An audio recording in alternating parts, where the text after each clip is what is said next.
আমাদের দেশের সম্পদ লুট হইতো না, কথা বলেন ঠিক কিনা? দেশের সম্পদ লুট হইতেছে না।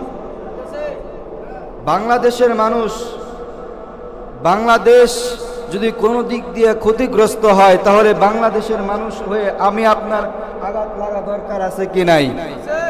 তাহলে বাংলাদেশের মধ্যে যে লুট হইতেছে, লুট হওয়া কি বলেন তো দেখি কাদের কাজ? অমানুষের কাজ। কাদের কাজ? অমানুষের কাজ।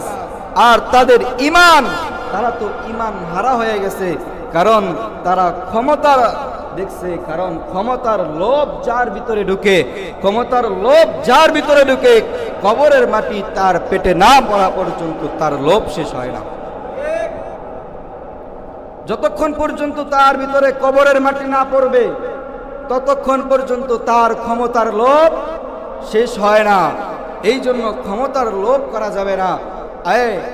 এটা শুকরিয়া আদায়ের বিষয় যে আল্লাহ রাব্বুল আলামিন এক ফেসিবাদ থেকে বাঁচাইছেন, এক ফেসিবাদকে আল্লাহ রাব্বুল আলামিন দেশ থেকে বিতাড়িত করেছেন, হাজারো আলেমকে জেলবদ্ধ করেছেন, কথা বলেন ঠিক কিনা?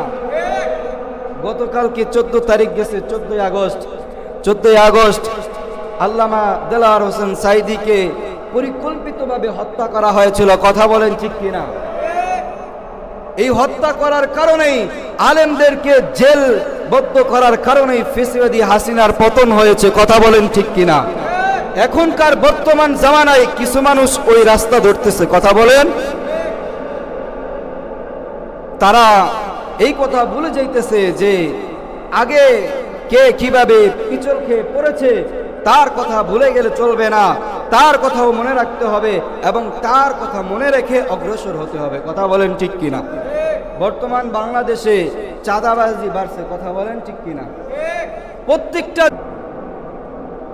এরকম ইউটিউব বা ফেসবুক, অনলাইন যেসব সোশ্যাল মিডিয়া আছে, সেই মিডিয়ার ভিতরে যদি আপনি ঘাটাঘাটি করেন, প্রতিনিয়তই চাঁদাবাজির ঘটনা ঘটতেছে, কথা বলেন ঠিক কিনা?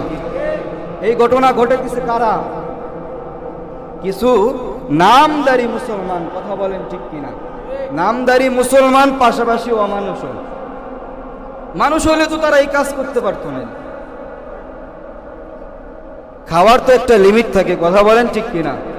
লিমিট ক্রস যখন হবে শেখ হাসিনার মতো জমিনে পা রাখার সুযোগ হবে না, হেলিকপ্টার দিয়ে উড়ে যেতে হবে, কথা বলেন ঠিক কিনা? এই জন্য সতর্কতা অবলম্বন করা দরকার। আমরা যারা এই কাজের ভিতরে লিপ্ত আছি, এই কাজ থেকে আল্লাহ রাব্বুল আলামিন আমাদেরকে সরে আসার সহি বুঝ দান করুক, সকলে বলেন আমিন।